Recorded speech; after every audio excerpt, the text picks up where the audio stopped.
Bonjour à tous et bienvenue sur le podcast J'ai l'œil du tigre. Je suis Claire, la muséographe et scénographe de Fun in Museum. Mon métier, c'est d'aider les musées, les équipements touristiques et tous les professionnels du patrimoine à trouver des solutions pour booster, rendre waouh l'expérience de leurs visiteurs. Chaque semaine, je vous donne les stratégies, les astuces et surtout de la bonne humeur pour réinventer avec moi le monde des musées, les rendre plus fun et vraiment accessibles à tous. Alors mettez-vous à votre aise, installez-vous confortablement et c'est parti pour l'épisode du jour.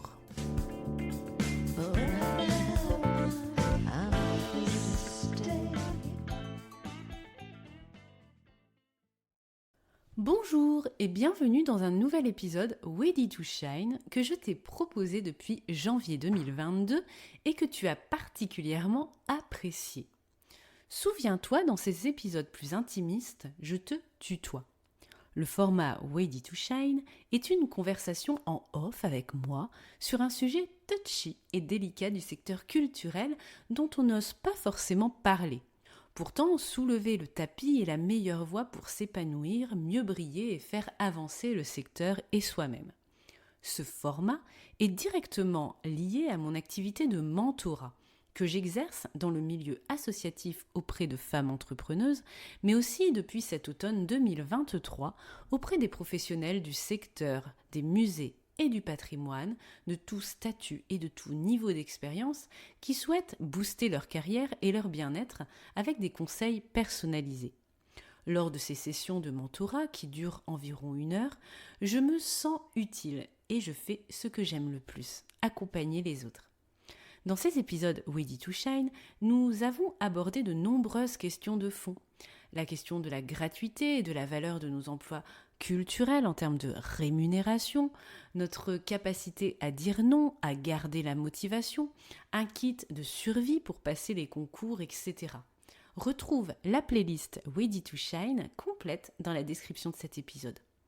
Dans ce podcast, nous allons faire un petit test de personnalité qui est tiré de mon 2e e-book qui est sorti ce 14 juin 2024 qui propose un kit de survie pour exposer au musée comprenant des défis ludiques et des astuces pour gagner en bien-être dans nos pratiques. Dans ce test de personnalité, on découvre 4 syndromes dont on peut souffrir. Le syndrome de l'imposteur, le syndrome de l'expert, le syndrome du sauveur et enfin le syndrome de l'objet brillant. Je te propose de les découvrir avec moi et de voir quels en sont les symptômes pour voir si tu en souffres, mais aussi découvrir comment te soigner pour mieux briller. Alors, souffres-tu du syndrome de l'imposteur ? Le syndrome de l'imposteur, c'est se sentir illégitime et pas à sa place. Il renvoie au fait de se sentir donc illégitime face à ses succès personnels, considérés comme immérités. Le syndrome de l'imposteur concernerait 70% des personnes à un moment de leur vie. Il se manifeste principalement par le sentiment profond de ne pas mériter sa place et de tromper les autres en l'occupant. Quels sont les symptômes du syndrome de l'imposteur ? Tu manques de confiance en toi. Tu penses que s'il y a un couac, c'est forcément de ta faute. Tu as raté quelque chose. Tu minimises, voire écartes tes réussites. Tu te focalises sur tes échecs sans y voir une opportunité de progresser ou de faire autrement la prochaine fois. Tu as un haut niveau d'exigence. Tu te surinvestis dans les projets pour compenser. Comment combattre le syndrome de l'imposteur ? Travaille ta confiance en toi. Ne te compare pas aux autres. Autre personne, autre contexte, autre temporalité. C'est toxique. Observe la progression et le parcours réalisé plutôt que le résultat. Ensuite, souffres-tu du syndrome de l'expert ? C'était le sujet du podcast numéro 3 en 2020 à la naissance de J'ai l'œil du tigre. Le syndrome de l'expert, c'est croire que son savoir est la norme. C'est lorsqu'on pense que tout le monde sait déjà ce qu'on sait. Du coup, notre vocabulaire, nos messages sont inadaptés car trop complexes et mal formulés. Il y a un décalage entre toi et tes interlocuteurs. Quels sont les symptômes du syndrome de l'expert? Tu utilises beaucoup de sigles et de termes techniques que tu ne traduis pas. Tu dois régulièrement reformuler et réexpliquer. Tu as du mal à visualiser l'essentiel parmi un flot de détails. Tu penses que tout est déjà dit sur un sujet. Que faut-il apporter de plus?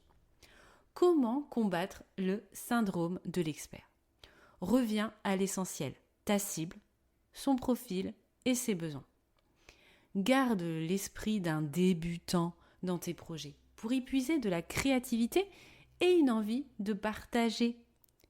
Teste ton discours auprès d'un enfant ou d'une personne qui ne sait rien de ton sujet. Souffres-tu ensuite du syndrome du sauveur? Le syndrome du sauveur, c'est vouloir être le héros de la situation, car sans toi, tout s'écroule. Pardi. Le syndrome du sauveur est vicieux, car il part d'une bonne volonté d'aider. Mais cet élan de générosité te place dans des situations extrêmes de responsabilité, de pression et de fatigue. Que se passe-t-il concrètement si tu quittes ce rôle de sauveur? Est-ce que tout s'écroule vraiment? Quels sont les symptômes du syndrome du sauveur? Tu n'arrives pas à dire non, on compte trop sur toi. Tu es fatigué, stressé, débordé. Tu t'oublies toi-même. Tu penses que tu vas perdre en reconnaissance et en légitimité si tu quittes ce rôle. Comment combattre le syndrome du sauveur? Pense à toi d'abord, protège-toi. Relativise tes responsabilités sur tout ce truc-là maintenant. Laisse les autres aussi face à leurs propres responsabilités. Ils ont un rôle aussi dans l'histoire. Tu n'as pas à les materner et à les sauver de quoi que ce soit. Enfin, souffres-tu du syndrome de l'objet brillant? Le syndrome de l'objet brillant consiste à ne jamais rater une tendance et expérimenter en permanence. Bien sûr, il faut innover, bien sûr, il faut faire de la veille, bien sûr, il faut progresser. Mais pas en permanence, pas à chaque nouveauté qui nous titille. Le syndrome de l'objet brillant te disperse et te fait oublier l'essentiel. Quels sont les symptômes du syndrome de l'objet brillant? Pour toi, un projet doit forcément réinventer l'eau chaude ou la roue. Sinon, quel intérêt? Tu te sens frustré de ne pas tout tester, de rater l'opportunité de te différencier. Une fois lancé, ce projet te semble insurmontable. Bon, on tente autre chose? Comment combattre le syndrome de l'objet brillant? Déculpabilise. On est tous attirés à un moment donné par une nouveauté. Le principal, c'est d'en prendre conscience. On nous fait croire que toute la réussite de notre projet repose sur cette nouveauté. Et cela fait écho à notre peur de l'échec. Fais une détox. Plus de veille pendant une période donnée. Concentre-toi sur ta cible et tes objectifs. Cette nouveauté est sans doute en décalage. L'épisode touche à sa fin, j'espère qu'il t'a plu et qu'il t'a aidé à analyser ton comportement tout en te donnant des clés de progression. Rassure-toi et relativise. J'ai déjà souffert de ces 4 syndromes régulièrement. Sans doute plusieurs à la fois même. Personne n'est à l'abri. Il est possible d'en souffrir régulièrement, mais aussi de les dompter progressivement. Mon accompagnement Ready to Shine continue en description de cet épisode avec les liens pour commander le e-book numéro 2, Kit de survie exposé au musée, avec ce test de personnalité complet avec ces 4 syndromes, ou bien pour commander une session de mentorat individuel avec moi. Je te souhaite une bonne matinée, après-midi, soirée, où que tu sois. À mardi prochain sur J'ai l'œil du tigre.